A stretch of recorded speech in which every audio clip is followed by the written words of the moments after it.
बिस्मिल्लाहिर्रहमानिर्रहीम अस्सलामुअलैकुम। खेडां दे नाल मैं आ मुफाज करीम। नाजरीन, कल सनसनीखेज मुकाबले तो बाद असी जिम्बावे नूं 5 विकटां तो हराता। जिस अंदाज नाल जिम्बावे दी टीम खेडी है, लग रहा सी कि मैच हुण एक लम्हे साढ़े हाथ चों गया। जिम्बावे की टीम में शाबाश है तो वेलडन है। उन्होंने असी गल करिए 148 रन का सानू हदफ दिता तो लग रहा सी कि 170 तो 180 का जोड़ा हदफ है वह जो आराम नाल सानू लभ जाएगा। लेकिन साढ़े बॉलर ने बड़ी अच्छी जी बॉलिंग की, खास तौर पर मोहम्मद नवाज ने जो 2 विकटां लईआं, क्रूशल विकटां लईआं तो असी 148 तक उन्होंने महदूद किया। तो फिर जे असी टारगेट चेस किया तो 5 विकटां तो असी उन्होंने शिकस्त दी है। तो फखर जमान बहुत अच्छा खेडे ने। हुण जो लोग कहते सी जी फखर का बल्ला नहीं चल रहा, खामोश है, वो परफॉर्म नहीं कर पा रहे, फखर ने बहुत अच्छा खेड़ा है। तो फखर की जो इनिंग्स की गल करिए 44 रन की उन्होंने शानदार इनिंग्स खेडी है। तो जे वो ना चलते मैनू नहीं लगता कि मैच अज साढ़े हाथ च भी होंदा। तो यूसुफ अंजुम साहब साढ़े नाल मौजूद ने, बहुत बहुत शुक्रिया यूसुफ साहब। कल का मैच तो एक लिहाज नाल साढ़े हाथों चले गया सीगा, फखर ना चलते तो मैनू तो लगता सी असीं गए। तो फखर तुसीं किवें वेखदे हो उन्हां दी जिहड़ी फॉर्म वापस आई यूसुफ साहब? मुफाद जी, कल के मैच तो साड़ी कोई नेकी कम आ गई तो असीं जित गए अगे, वरना साडा हाल कोई नहीं है। जिस तरह साडी बॉलिंग हैगी है तो बहुत ही दुख होया कि पाकिस्तान ने कोई गलती तो अपना सबक नहीं सीखिया। जिहड़ियां गलतियां असीं पहले करदे आए सी एशिया कप दे इधर, वही गलतियां असीं हुण भी करी जा रहे हैगे। ते खास तौर ते जिहड़ा साडा मेन इशू सी वो सी पावर प्ले ते अपना अच्छे रन करना। तुसीं ये देखो कि जिहड़े उन्हां दे जिम्बाब्वे दे सन बेंटो ने 49 स्कोर किया, मनमानी ने 30 रन किए। उन्होंने पूरा एक पावर प्ले जो प्रॉपर प्लानिंग के नाल इस्तेमाल किया। उन्होंने पहली विकेट जाके 72 रन से डिगी थी तो पावर प्ले उन्होंने मेरे ख्याल से 53 तो ज्यादा स्कोर किया है। ये मुकाबले जो तुम पाकिस्तान की अगर मुआवजा करो पावर प्ले का तो माशाअल्लाह असं 27 से पहला साडा आउट हो गया सी। उसके बाद फिर बाबर आजम भी सिफर पे आउट हो गए सन। 2 विकेट जो 27 रन सारे डिग गया तो तीसरी 30 पे डिगी थी जो साइम अयूब साहब चले गए सन।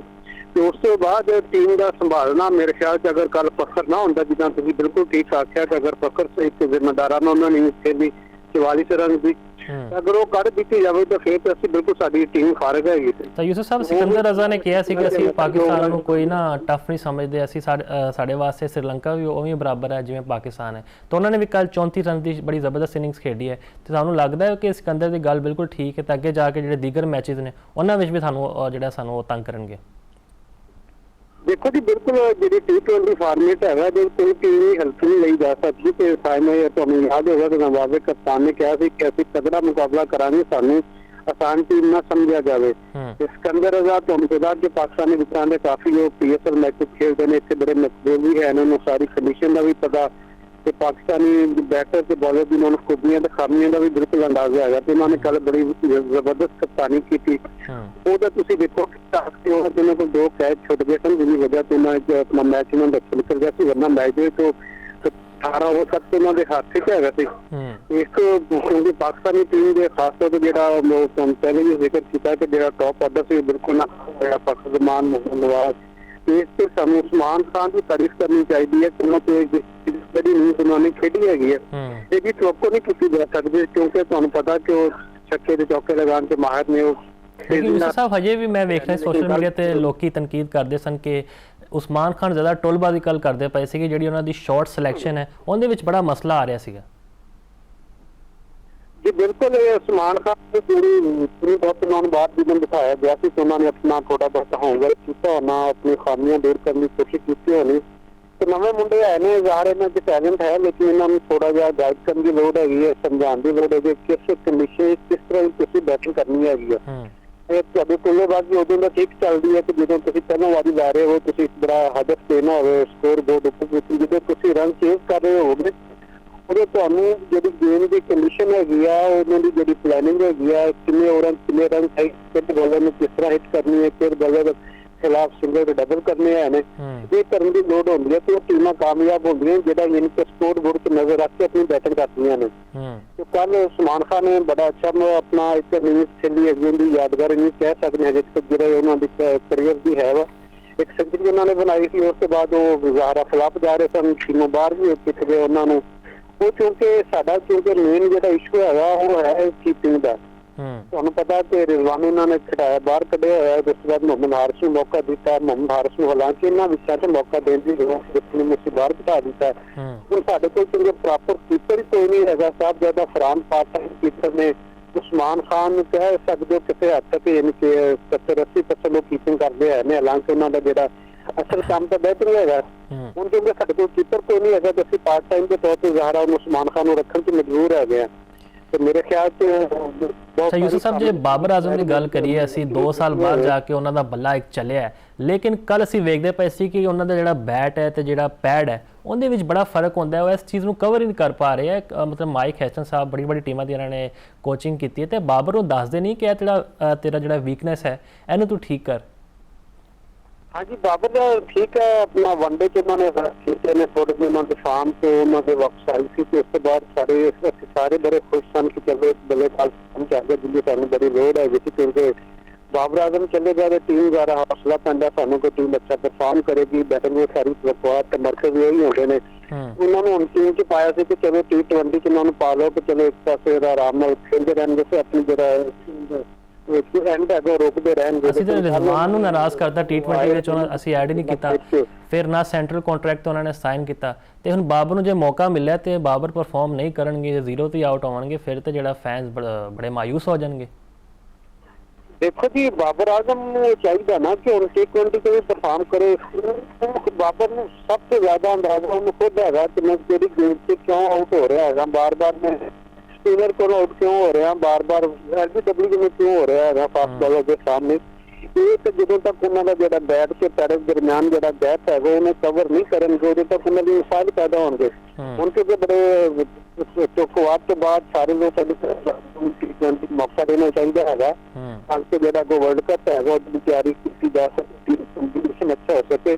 ਇਹ ਬਾਬਰ ਤੇ ਜ਼ਿੰਮੇਵਾਰੀ ਹੈਗੀ ਹੈ, ਕੋਚ ਮਾਈਕ ਹੈਸਨ ਤੇ ਜ਼ਿੰਮੇਵਾਰੀ ਹੈਗੀ ਹੈ ਕਿ ਉਹਨਾਂ ਨਾਲ ਬਹਿ ਕੇ 1-to-1 ਉਹਨਾਂ ਨਾਲ ਸੈਸ਼ਨ ਕਰਨ, ਉਹਨਾਂ ਨੂੰ ਅਲੱਗ ਜਾ ਕੇ ਉਹਨਾਂ ਦੀ ਆਪਣਾ ਜਿਹੜਾ ਟ੍ਰੇਨਿੰਗ ਹੈ ਉਹਦੇ ਵੀ ਅਰੇਂਜ ਕੀਤੀ ਜਾਵੇ, ਅੱਛੇ ਫਾਸਟ ਬੋਲਰ ਉਹਨਾਂ ਨੂੰ ਖਿਲਾਏ ਜਾਣ, ਸਪਿਨਰ ਨੂੰ ਪ੍ਰੈਕਟਿਸ ਕਰਵਾਉਣ।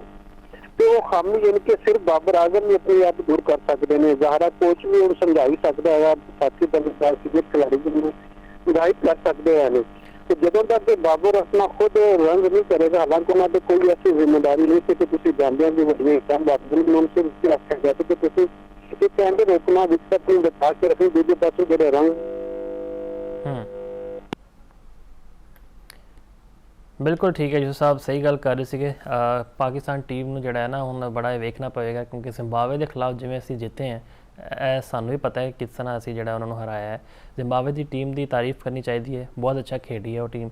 ਉਹਨਾਂ ਦੇ ਜਿਹੜੇ ਬ੍ਰਾਇਨ ਬੈਨਟ ਨੇ, ਉਹਨਾਂ ਨੇ ਜਿਹੜਾ 49 ਰਨ ਸੀ ਬੜੀ ਜ਼ਬਰਦਸਤ ਇਨਿੰਗਸ ਖੇਡੀ ਹੈ, ਤੇ ਲੱਗਦਾ ਪਿਆ ਸੀ ਇੱਕ ਇੰਟੈਂਟ ਨਜ਼ਰ ਆ ਰਹੀ ਸੀ ਕਿ ਉਹ ਬ੍ਰਾਇਨ ਜਿਹੜਾ ਨਾ ਸਕੋਰ ਕਰਨਾ ਚਾਹੁੰਦੇ ਨੇ। ਤੇ ਮੁਹੰਮਦ ਨਵਾਜ਼ ਦੀ ਮੈਂ ਗੱਲ ਕਰਾਂਗਾ, ਮੇਰੀ ਨਜ਼ਰ 'ਚ ਜੇ ਕੋਈ ਬੰਦਾ ਇਸ ਟਾਈਮ ਪਰਫਾਰਮ ਕਰ ਰਿਹਾ ਹੈ, ਜਿਹੜਾ ਆਪਣੀ ਇੰਟੈਂਟ ਵਿਖਾ ਰਿਹਾ, ਜਿਹੜਾ ਇੱਕ ਜਜ਼ਬਾ ਦਿਖਾ ਰਿਹਾ, ਉਹ ਮੁਹੰਮਦ ਨਵਾਜ਼ ਨੇ। ਤੇ ਸਿਰਫ ਬੈਟਿੰਗ ਵਿੱਚ ਨਹੀਂ, ਬੋਲਿੰਗ ਵਿੱਚ ਵੀ ਜਦੋਂ ਸਾਨੂੰ ਮੇਨ ਵਿਕਟ ਚਾਹੀਦੀ ਹੁੰਦੀ ਹੈ, ਮੁਹੰਮਦ ਨਵਾਜ਼ ਸਭ ਤੋਂ ਅੱਗੇ ਹੁੰਦੇ ਨੇ, ਬਹੁਤ ਅੱਛੀ ਬੋਲਿੰਗ ਕਰਦੇ ਨੇ। ਫਿਰ ਅਸੀਂ ਉਹਨਾਂ 'ਤੇ ਡਿਪੈਂਡ ਕਰ ਸਕਦੇ ਹਾਂ ਕਿ ਭਾਵੇਂ ਸਕੋਰ 50 ਚਾਹੀਦਾ ਹੋਏ ਤੇ ਸਾਡੇ ਕੋਲ 18 ਗੇਂਦਾਂ ਹੋਣ, ਤੇ ਨਵਾਜ਼ ਉੱਥੇ ਵੀ ਜਿਹੜਾ ਨਾ ਬੜੀ ਅੱਛੀ ਹਿਟਿੰਗ ਕਰਦੇ ਨੇ। ਤੇ ਇਹ ਜਿਹੜਾ ਖਿਡਾਰੀ ਹੈ ਇਹਨੇ ਡੋਮੈਸਟਿਕ 'ਚ ਵੀ ਪਰਫਾਰਮ ਕੀਤਾ ਹੈ, ਲੀਗਾਂ ਖੇਡਦੇ ਨੇ, ਤੁਹਾਨੂੰ ਯਾਦ ਹੋਏਗਾ ਜਿਹੜਾ ਹੈ ਨਾ CPL ਕੈਰੀਬੀਅਨ ਪ੍ਰੀਮੀਅਰ ਲੀਗ, ਉਹਦੇ ਵਿੱਚ ਵੀ ਉਹਨਾਂ ਨੇ ਬੜਾ ਅੱਛਾ ਪਰਫਾਰਮ ਕੀਤਾ ਸੀਗਾ। ਫਿਰ ਬੰਗਲਾਦੇਸ਼ ਪ੍ਰੀਮੀਅਰ ਲੀਗ ਗਏ ਨੇ, ਉਹਦੇ ਵਿੱਚ ਵੀ ਉਹਨਾਂ ਨੇ ਨਾ ਬਹੁਤ ਸ਼ਾਨਦਾਰ ਪਰਫਾਰਮੈਂਸ ਦਿੱਤੀ ਸੀ। ਤੇ ਮੁਹੰਮਦ ਨਵਾਜ਼ ਜਿਹੜਾ ਬੰਦਾ ਨਾ ਕਵੇ ਕਿ ਅੱਖ ਬੰਦ ਕਰਕੇ ਇਹਦੇ 'ਤੇ ਅਸੀਂ ਭਰੋਸਾ ਕਰ ਸਕਦੇ ਨੇ, ਉਹ ਮਿਸਾਲ ਹੈਗੀ ਮੁਹੰਮਦ ਨਵਾਜ਼ ਦੀ। ਤੇ ਇਹਨਾਂ ਦੇ ਨਾਲ ਹੀ ਅਸੀਂ ਤੁਹਾਨੂੰ ਪਤਾ ਕਿ ਫਖਰ ਜ਼ਮਾਨ ਦੀ ਵੀ ਗੱਲ ਕਰਦੇ ਪਏ ਸੀਗੇ।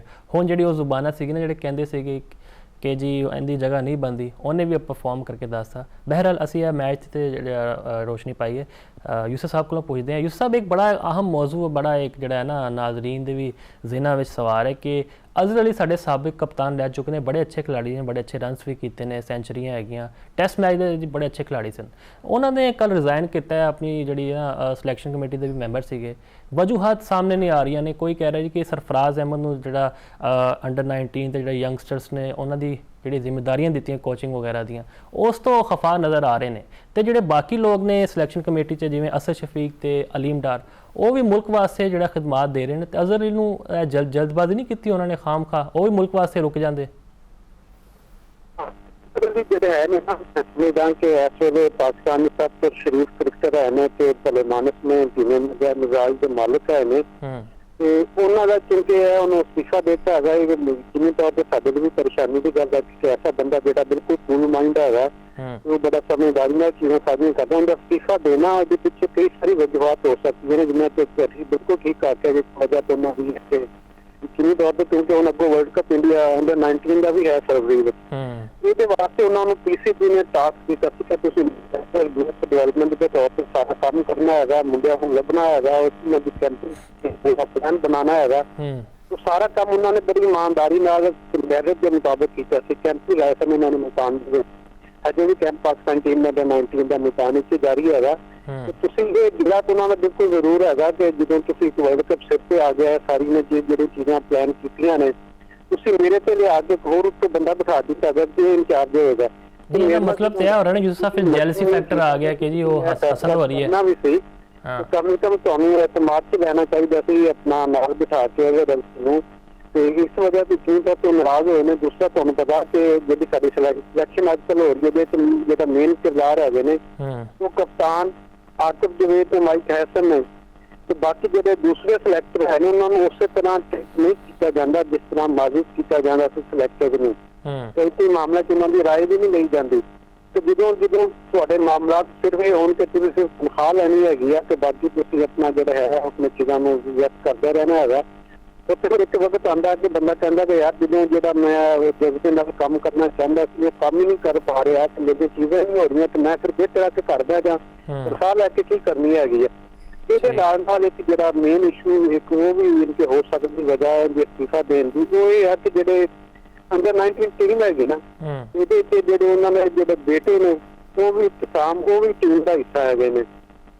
ਉਹਨਾਂ ਦੀ ਸਿਲੈਕਸ਼ਨ ਜਦੋਂ ਹੋਈ ਸੀ ਤੇ ਮੈਨੂੰ ਯਾਦ ਆ ਉਹਨਾਂ ਨੇ ਆਪਣਾ ਇਹਦੇ ਵੀ ਕਮਰੇ ਤੋਂ ਬਾਹਰ ਚਲੇ ਗਏ ਸਨ ਕਿ ਜਿਹੜੀ ਇਹਦੀ ਪਰਫਾਰਮੈਂਸ ਹੈਗੀ ਆ ਇਹ ਤੁਹਾਡੇ ਸਾਹਮਣੇ ਹੈਗੀ ਆ, ਇਹਨੂੰ ਰੱਖਣਾ ਨਾ ਰੱਖਣਾ ਇਹ ਤੁਹਾਡਾ ਹੈਗਾ, ਮੇਰਾ ਇੱਥੇ ਕੋਈ ਕਿਰਦਾਰ ਨਹੀਂ ਹੈਗਾ। ਹੁਣ ਕਿਉਂਕਿ ਉਹ ਅੰਡਰ 19 ਕੈਂਪ ਦਾ ਹਿੱਸਾ ਵੀ ਨੇ ਤੇ ਮੇਰੇ ਖਿਆਲ ਚ ਉਹਨਾਂ ਨੇ ਇੱਕ ਅੱਛਾ ਫੈਸਲਾ ਕੀਤਾ ਕਿ ਕੱਲ ਨੂੰ ਮੇਰੇ ਤੇ ਲੋਕੀ ਕਹਿਣਗੇ ਕਿ ਇਹਦੀ ਬਾਪ ਸਿਲੈਕਟਰ ਹੈ ਸੀ, ਉਹਦੀ ਵਜ੍ਹਾ ਤੋਂ ਟੀਮ ਚ ਆ ਗਿਆ ਹੈਗਾ, ਖੇਡਦਾ ਉਹਨੂੰ 25 ਕਹਿਣਗੇ, ਜਿੱਦਾਂ ਤੁਹਾਨੂੰ ਪਤਾ ਕਿ ਅਜੇ ਤੱਕ ਮਾਮੂ ਲਾਖ ਨੂੰ 25 ਦਾ ਲਕਬ ਦਿੱਤਾ ਜਾਂਦਾ ਹੈਗਾ। ਠੀਕ ਹੋ ਗਿਆ। ਉਹਨੇ ਕਿਹਾ ਕਿ ਬਿਹਤਰ ਹੈ ਕਿ ਮੈਂ ਇਸ ਤੋਂ ਬਾਹਰ ਹੀ ਹੋ ਜਾ, ਆਪਣਾ ਪਾਕਿਸਤਾਨ ਕ੍ਰਿਕਟ ਬੋਰਡ ਜਾਣੇ ਤੇ ਉਹਦੇ ਮਾਮਲਾ ਚ ਜਾਣੇ। ਬਿਲਕੁਲ ਯੂਸਫ ਸਾਹਿਬ, ਬਹੁਤ ਸ਼ੁਕਰੀਆ, ਤੁਸੀਂ ਆਪਣਾ ਟਾਈਮ ਦਿੱਤਾ। ਤੇ ਜਿੰਨੇ ਵੀ ਸਾਡੇ ਫਾਰਮਰ ਕ੍ਰਿਕਟਰਸ ਨੇ, ਸਾਡਾ ਸਰਮਾਇਆ ਨੇ, ਤੇ ਉਹਨਾਂ ਨੂੰ ਚਾਹੀਦਾ ਹੈ ਕਿ ਮੁਲਕ ਵਾਸਤੇ ਆਪਣੀ ਟੀਮ ਵਾਸਤੇ ਜਿਹੜੇ ਹੈ ਨਾ ਆਪਣੇ ਇਖਤਲਾਫਾਤ ਨੇ ਉਹ ਪਸੇ ਪਰਦਾ ਰੱਖਣ ਤੇ ਮਿਲ ਜੁੜ ਕਰ ਟੀਮ ਦੀ ਬਿਹਤਰੀ ਵਾਸਤੇ ਕੰਮ ਕਰਨ। ਇੱਥੇ ਫਿਲਹਾਲ ਇੱਕ ਬ੍ਰੇਕ ਲੈਂਦੇ, ਬ੍ਰੇਕ ਤੋਂ ਬਾਅਦ ਵਾਪਸ ਆਉਂਦੇ।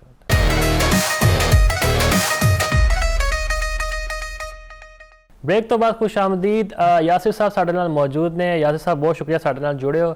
ਕੱਲ ਜ਼ਿੰਬਾਬਵੇ ਦੀ ਟੀਮ ਜਿਸ ਅੰਦਾਜ਼ ਨਾਲ ਖੇਡੀ ਹੈ ਤੇ ਮੈਂ ਯਕੀਨ ਕਰੋ ਬੜਾ ਹੀ ਘਬਰਾ ਗਿਆ ਸੀਗਾ। ਜਿਵੇਂ ਬ੍ਰਾਇਨ ਬੈਨਟ ਨੇ ਆਪਣਾ ਬੱਲਾ ਚਲਾਇਆ ਤੇ 49 ਰਨਸ ਦੀ ਇਨਿੰਗਸ ਖੇਡਤੀ, ਮੈਨੂੰ ਇੱਕ ਲਮਹੇ ਲੱਗਿਆ ਕਿ ਜੀ ਮੈਚ ਸਾਡੇ ਹੱਥੋਂ ਗਿਆ। ਜਿਵੇਂ ਬਾਬਰ ਕਪਤਾਨ ਸੀਗੇ ਨਾ, ਸਾਡਾ ਦਿਲ ਟੁੱਟਿਆ ਸੀਗਾ, ਜ਼ਿੰਬਾਬਵੇ ਕੋਲੋਂ ਅਸੀਂ ਹਾਰ ਗਏ ਸੀਗੇ। ਸ਼ਾਹੀਨ ਜਿਹੜਾ ਡਬਲਸ ਨਹੀਂ ਕਰ ਪਾਏ ਸੀਗੇ ਤੇ ਨਵਾਜ਼ ਵੀ ਅੱਛੀ ਬੈਟਿੰਗ ਨਹੀਂ ਕਰ ਸਕੇ, ਉਹ ਫਿਰ ਹਾਰਡ ਬ੍ਰੇਕ ਹੋਣ ਲੱਗਿਆ ਸੀਗਾ। ਲੇਕਿਨ ਅੱਲਾ ਦਾ ਸ਼ੁਕਰ ਹੈ, ਫਖਰ ਜ਼ਮਾਨ ਨੇ ਕੱਲ ਦੱਸਤਾ ਜੀ ਕਿ ਮੈਂ ਵੱਡੇ ਜਿਹੜੇ ਨਾ ਵੱਡੀ ਟੀਮਾਂ ਦੇ ਖਿਲਾਫ ਵੀ ਨਹੀਂ ਚੱਲਦਾ, ਮੈਂ ਛੋਟੀਆਂ ਦੇ ਖਿਲਾਫ ਵੀ ਚੱਲਦਾ ਤੇ ਜਦੋਂ ਮੇਰੀ ਜ਼ਰੂਰਤ ਹੁੰਦੀ ਹੈ ਮੈਂ ਪਰਫਾਰਮ ਕਰਦਾ। ਤੇ ਹੁਣ ਤੇ ਅਸੀਂ ਰਿਸਕ ਨਹੀਂ ਲੈ ਸਕਦੇ ਫਖਰ ਨੂੰ ਬਾਹਰ ਬਾਂਧਦਾ। ਕਿੱਦਾਂ ਵੇਖਦੇ ਹੋ ਤੁਸੀਂ?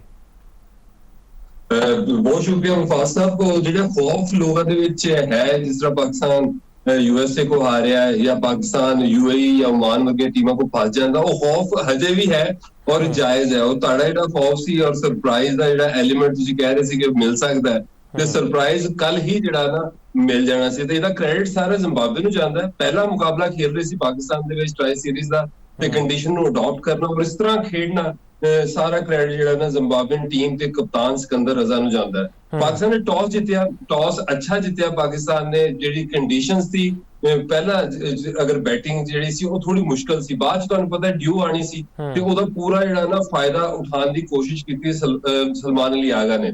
ਉਹ ਟਾਸ ਦੇ ਉੱਤੇ ਵੀ ਮੈਂ ਸੋਚਿਆ ਕਿ ਯਾਰ ਜ਼ਿੰਬਾਬਵੇ ਦੀ ਟੀਮ ਹਲਕੀ ਟੀਮ ਹੈ ਤੇ ਪਾਕਿਸਤਾਨ ਟਰਾਈ ਸੀਰੀਜ਼ ਖੇਡ ਰਿਹਾ, ਤੇ ਵਰਲਡ ਕੱਪ ਦੀ ਤਿਆਰੀ ਵਾਸਤੇ ਪਾਕਿਸਤਾਨ ਆਪਣੇ ਆਪ ਨੂੰ ਕਿਉਂ ਨਹੀਂ ਚੈਲੰਜ ਕਰਦਾ ਕਿ ਪਾਕਿਸਤਾਨ ਨੇ ਟਾਸ ਜਿੱਤਿਆ ਤੇ ਪਾਕਿਸਤਾਨ ਬੁਰੀ ਕੰਡੀਸ਼ਨਸ ਦੇ ਵਿੱਚ ਮਤਲਬ ਪਹਿਲਾਂ ਬੈਟਿੰਗ ਕਰੇ, ਵੱਡਾ ਸਕੋਰ ਲਾਵੇ, ਜਦੋਂ ਬਾਅਦ ਚ ਔਸ ਆਵੇ, ਜਦੋਂ ਬੋਲਿੰਗ ਜਿਹੜੀ ਹੈ ਨਾ ਕਰਨੀ ਮੁਸ਼ਕਲ ਹੋਵੇ ਤੇ ਉਦੋਂ ਸਾਡੇ ਬੋਲਰ ਜਿਹੜਾ ਨਾ ਬੋਲਿੰਗ ਕਰੇ। ਲੇਕਿਨ ਜਦੋਂ ਮੈਚ ਖਤਮ ਹੋਇਆ ਤੇ ਸਾਰੇ ਜਿਹੜੇ ਨਾ ਸਵਾਲਾਂ ਦੇ ਜਵਾਬ ਮੈਨੂੰ ਮਿਲ ਚੁੱਕੇ ਸੀ ਕਿ ਉਹ ਜਿਹੜਾ ਖੌਫ ਤੇ ਡਰ ਤੁਹਾਡੇ ਤੇ ਮੇਰੇ ਵਿੱਚ ਹੈ ਤੇ ਆਵਾਮ ਦੇ ਵਿੱਚ ਹੈ, ਉਹ ਪਾਕਿਸਤਾਨ ਦੀ ਜਿਹੜੀ ਟੀਮ ਹੈ ਫੁੱਲ ਸਟਰੈਂਥ ਮਤਲਬ ਪੂਰੀ ਤਾਕਤ ਦੇ ਨਾਲ ਪਾਕਿਸਤਾਨ ਜਿਹੜਾ ਨਾ ਜ਼ਿੰਬਾਬਵੇ ਦੇ ਖਿਲਾਫ ਮੈਚ ਖੇਡ ਰਿਹਾ ਸੀ। ਤੇ ਹੁਣ ਅਗਰ ਪਾਕਿਸਤਾਨ ਦੀ ਬੋਲਿੰਗ ਦੀ ਅਗਰ ਗੱਲ ਕੀਤੀ ਜਾਵੇ ਤੇ ਸ਼ਾਹੀਨ ਤੇ ਸਲਮਾਨ ਮਿਰਜ਼ਾ ਨੇ ਜਦੋਂ ਉਹ ਬੋਲਿੰਗ ਕਰਵਾਉਣੀ ਸ਼ੁਰੂ ਕੀਤੀ, ਬੈਨਟ ਨੇ ਅੱਛਾ ਸਟਾਰਟ ਲਿਆ। ਲੇਕਿਨ ਇੱਕ ਚੀਜ਼ ਤੁਸੀਂ ਦੇਖੀ ਹੋਗੀ ਮੁਫਾਜ਼ ਸਾਹਿਬ ਕਿ ਰਾਈਟ ਏਰੀਆਜ਼ ਮਤਲਬ ਬੁੱਟ ਲੈਂਥ ਤੇ ਵਿਕਟ ਟੂ ਵਿਕਟ ਬੋਲਿੰਗ ਦੇ ਵਿੱਚ ਜਿਹੜਾ ਨਾ ਪਾਕਿਸਤਾਨੀ ਦੋਨੋਂ ਪੇਸਰ ਨਾਕਾਮ ਰਹੇ, ਜਿਹਦਾ ਭਰਪੂਰ ਫਾਇਦਾ ਚੁੱਕਿਆ ਬੈਨਟ ਔਰ ਮरून ਨਮਾਨੀ ਨੇ। ਔਰ 77 ਰਨ 8 ਓਵਰਾਂ ਚ ਲਾਤੇ ਤੇ ਉੱਥੇ ਬਾਕੀ ਇੰਜ ਲੱਗ ਰਿਹਾ ਸੀ ਕਿ 180-90 ਨਹੀਂ ਤੇ 170 ਤਾਂ ਹੁਣ ਜ਼ਿੰਬਾਬਵੇ ਲਾ ਹੀ ਜਾਏਗਾ।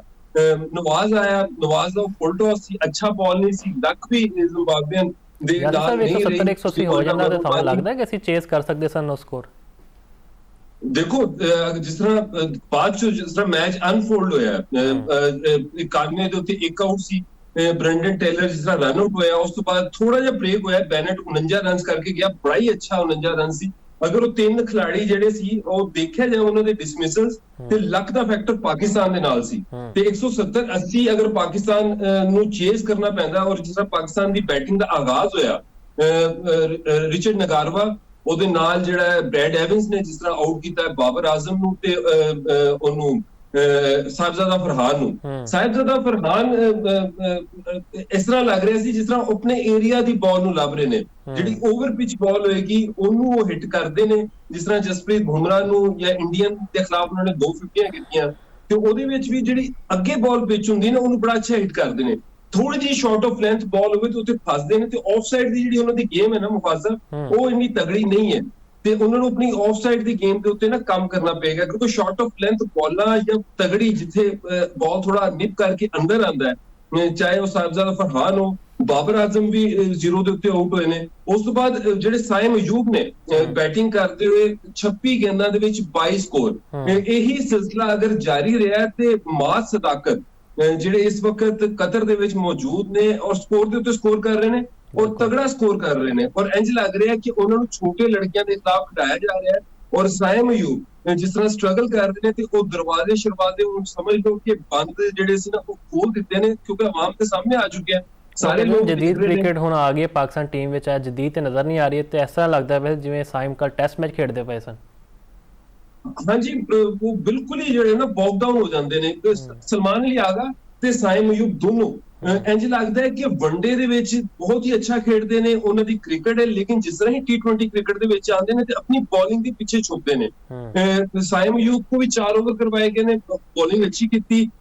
सलमान अली आगा ने बॉलिंग नहीं करवाई। सलमान अली आगा 7वें बॉलिंग ऑप्शन पाते ने, 6 बॉलिंग ऑप्शन तो चलो ठीक है, 7वां ਜਿਹੜਾ ਨਾ ਗੜਬੜ ਹੈ। ਜਾਂ ਤਾਂ ਸਲਮਾਨ ਅਲੀ ਆਗਾ ਨੂੰ ਬਾਹਰ ਜਾਣਾ ਚਾਹੀਦਾ ਹੈ ਟੀਮ ਦੇ ਵਿੱਚੋਂ ਜਾਂ ਸਾਇਮ ਅਯੂਬ। ਹੁਣ ਇਹ ਸਾਇਮ ਅਯੂਬ ਅਗਰ ਬਾਹਰ ਜਾਂਦਾ ਹੈ ਤੇ ਮਾਸ ਸਦਾਕਤ ਜਿਹੜਾ ਕਿ ਭਰਪੂਰ ਫਾਰਮ ਦੇ ਵਿੱਚ ਹੈ, ਮੈਂ ਇਹ ਨਹੀਂ ਕਹਿੰਦਾ ਕਿ ਹੁਣੇ ਉਹਨੂੰ ਟੀਮ ਦੇ ਵਿੱਚ ਲਿਆਓ, ਲੇਕਿਨ ਮੁਸਤਕਬਲ ਕਰੀਬ ਚ ਅਗਰ ਉਹ ਆ ਜਾਂਦੇ ਨੇ, ਬॉलर ਬਹੁਤ ਅੱਛੇ ਨੇ, ਬੈਟਿੰਗ ਵੀ ਕਰ ਲੈਂਦੇ ਨੇ। ਸਲਮਾਨ ਅਲੀ ਆਗਾ ਜਿਹੜੇ ਹਜੇ ਤੱਕ ਨਾ ਉਹਨਾਂ ਨੂੰ ਪਤਾ ਹੈ ਕਿ ਉਹ T20 ਟੀਮ ਦੇ ਵਿੱਚ ਕੀ ਕਰ ਰਹੇ ਨੇ, ਸਾਨੂੰ ਪਤਾ ਹੈ ਨਾ ਉਹਨਾਂ ਦੀ ਕਪਤਾਨੀ ਦਾ। ਦੇਖੋ ਜੀ, ਅਗਰ ਸ਼ਾਹੀਨ ਸ਼ਾਹ ਅਫਰੀਦੀ ਵਨਡੇ ਦੀ ਕਪਤਾਨੀ ਕਰ ਸਕਦੇ ਨੇ ਤੇ T20 ਦੀ ਕਪਤਾਨੀ ਕਿਉਂ ਨਹੀਂ ਕਰ ਸਕਦੇ? ਇਹ 2 ਸਪੌਟ ਏਸ਼ੀਆ ਕੱਪ ਦੇ ਵਿੱਚ ਵੀ ਸਾਨੂੰ ਹਰਟ ਕੀਤੇ, ਨੰਬਰ 3 ਤੋਂ ਲੈ ਕੇ ਨੰਬਰ 5-6 ਤੱਕ ਜਿਹੜੀ ਬੈਟਿੰਗ ਹੈ ਸਾਡੀ ਉਹ ਲੜਖੜਾ ਜਾਂਦੀ ਸੀ।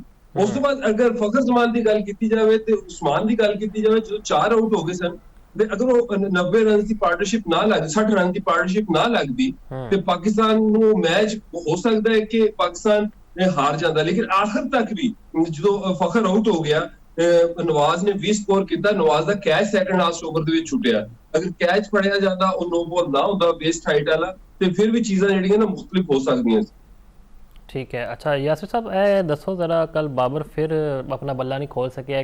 रौला बड़ा पिया ऐसी सोशल मीडिया ते जी कि बाबर नूं वापस लैके आओ T20 विच। हुण T20 जो गोल्डन डक लवणगे ते जो मोहम्मद रिजवान दा बयानिया कि भाई मैनूं क्यों कढ़िया तुसीं बाहर, उन्होंने फिर सेंट्रल कॉन्ट्रैक्ट भी साइन नहीं किया नाराज़ होके, तो फिर आवाज़ां और नहीं उठणगियां कहीं लैके आओ वापस रिजवान नूं भी?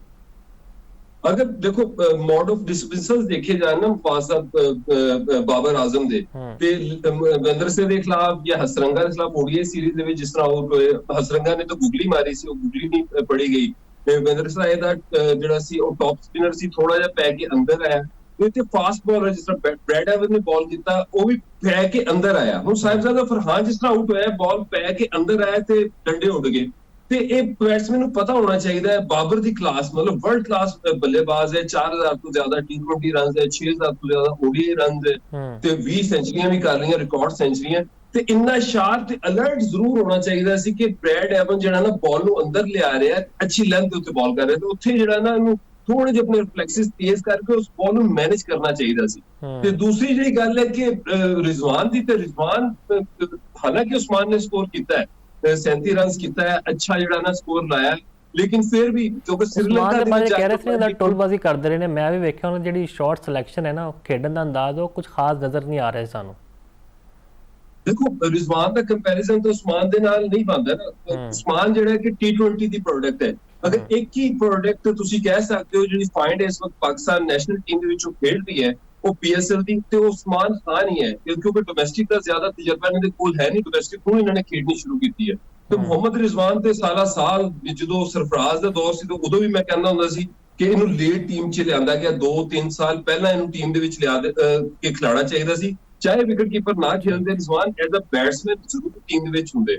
ਤੇ ਹਜੇ ਵੀ ਕਿਉਂਕਿ ਲੰਕਾ ਦੇ ਵਿੱਚ ਵਰਲਡ ਕੱਪ ਹੈ, ਤੇ ਮੇਰਾ ਮੰਨਣਾ ਇਹੀ ਹੈ ਕਿ ਸ੍ਰੀਲੰਕਾ ਦੇ ਵਿੱਚ ਪਾਕਿਸਤਾਨ ਨੂੰ ਇਸੇ ਤਰ੍ਹਾਂ ਦੀਆਂ ਮੋਰਲਸ, ਕੱਲ ਪਿੰਡੀ ਦੀ ਪਿਚ ਟਰੂ ਪਿਚ ਨਹੀਂ ਸੀ, ਸਲੋਅਰ ਸਾਈਡ ਦੇ ਉੱਤੇ ਸੀ, ਇੰਨੀ ਬੁਰੀ ਵੀ ਨਹੀਂ ਸੀ ਕਿ 147, ਕਿਉਂਕਿ ਜ਼ਿੰਬਾਬਵੇ ਕੋ ਤਜਰਬਾ ਘੱਟ ਸੀ, ਸਿਕੰਦਰ ਰਜ਼ਾ ਦੇ ਨਾਲ ਸਾਥ ਕਿਸੇ ਨੇ ਨਹੀਂ ਦਿੱਤਾ। ਅਗਰ ਸਿਕੰਦਰ ਰਜ਼ਾ ਦਾ ਕੱਲ ਕੋਈ ਸਾਥ ਦਿੰਦਾ ਤੇ 170 ਲੱਗ ਸਕਦਾ ਸੀ, ਬਾਵਜੂਦ ਇਸ ਦੇ ਕਿ ਉਸ ਬੈਨਟ ਆਊਟ ਹੋ ਗਿਆ, ਬ੍ਰੈਂਡਨ ਟੇਲਰ ਰਨ ਆਊਟ ਹੋ ਗਿਆ, 34-36 ਰਨ ਜਿਹੜੇ ਉਹਨੇ ਬਣਾਏ ਨੇ ਸਿਕੰਦਰ ਰਜ਼ਾ ਨੇ, ਉਹਦਾ ਸਾਥ ਦੇਣ ਵਾਲਾ ਕੋਈ ਨਹੀਂ ਸੀ, ਤੇ ਪਾਕਿਸਤਾਨ ਮੁਸ਼ਕਲ 'ਚ ਜਾ ਸਕਦਾ ਸੀ। ਤੇ ਪਾਕਿਸਤਾਨ ਨੂੰ ਮਿਡਲ ਓਵਰਸ ਦੇ ਵਿੱਚ ਖੇਡਣ ਵਾਸਤੇ, ਅੱਛਾ ਸਪਿਨਰ ਨੂੰ ਖੇਲਣ ਵਾਸਤੇ ਕੋਈ ਬੈਟਸਮੈਨ ਚਾਹੀਦਾ। ਅਗਰ ਸਲਮਾਨ ਮਿਰਜ਼ਾ ਕਪਤਾਨੀ ਕਰਕੇ ਖੇਲ ਸਕਦਾ ਹੈ, ਬੋਲਿੰਗ ਨਹੀਂ ਕਰਾਣੀ ਤੇ ਹਰ ਮੈਚ 'ਚ ਫਲॉप ਹੋ ਰਿਹਾ, ਤਾਂ ਉਹਦੇ ਨਾਲ ਬਿਹਤਰ ਹੈ ਕਿ ਪਾਕਿਸਤਾਨ ਜਿਹੜਾ ਨਾ ਰਿਜ਼ਵਾਨ ਵੱਲ ਜਾਵੇ। ਔਰ ਦੂਸਰੀ ਗੱਲ ਜਿਹੜੀ ਲੌਬੀ ਚਲਾਉਂਦੇ ਨੇ ਜਿਹੜੇ ਲੋਕ, ਏਜੰਡਾ ਡਰਿਵਨ ਹੈ, ਜਿਸ ਤਰ੍ਹਾਂ 52ਵਾਂ ਮੈਚ ਖੇਡਿਆ ਹੈ ਸਾਇਮ ਅਯੂਬ, ਤੇ ਸਾਇਮ ਅਯੂਬ ਨੇ ਜਿਹੜਾ 26 ਗੇਂਦਾਂ 'ਚ 22 ਸਕੋਰ ਕੀਤਾ ਹੈ, ਤੇ ਇਹੀ ਕੰਮ ਅਗਰ ਰਿਜ਼ਵਾਨ ਜਾਂ ਬਾਬਰ ਕਰਦਾ ਤੇ ਤੁਸੀਂ ਕਰਾਚੀ ਦੀਆਂ ਜਿਹੜੀਆਂ ਨਾ ਜਿਹੜੇ ਮੀਡੀਆ ਦੇ ਲੋਕ ਨੇ, ਜਿਹੜੇ ਸਾਫੀ ਨੇ, ਉਹਨਾਂ ਦੀਆਂ ਚੀਖਾਂ ਸੁਣਨ ਵਾਲੀਆਂ ਆਉਣੀਆਂ ਸੀ। ਲੇਕਿਨ ਕੱਲ ਤੋਂ ਲੈ ਕੇ ਅੱਜ ਤੱਕ ਜਿਹੜੇ 26 ਗੇਂਦਾਂ 'ਚ 22 ਕੀਤਾ ਹੈ ਸਾਇਮ ਨੇ, ਕੋਈ ਕਿਸੇ ਨੇ ਇਹਦੇ ਉੱਤੇ ਕੋਈ ਗੱਲ ਹੀ ਨਹੀਂ ਕੀਤੀ। ਅੱਛਾ, ਇੱਕ ਆਖਰੀ ਸਵਾਲ ਲੈ ਲੈਣਾ ਯਾਸਿਰ ਸਾਹਿਬ, ਤੁਹਾਨੂੰ ਪਤਾ ਹੈ ਕਿ ਕਪਤਾਨ ਸਨ ਸ੍ਰੀਲੰਕਾ ਦੇ ਆਸਾ ਲੰਕਾ, ਉਹ ਤਬੀਅਤ ਨਾਸਾਜ਼ੀ ਦੇ ਤੋਂ ਬਾਅਦ ਜਿਹੜਾ ਨਾ ਵਾਪਸ ਚਲੇ ਗਏ ਇਲਾਜ ਵਾਸਤੇ।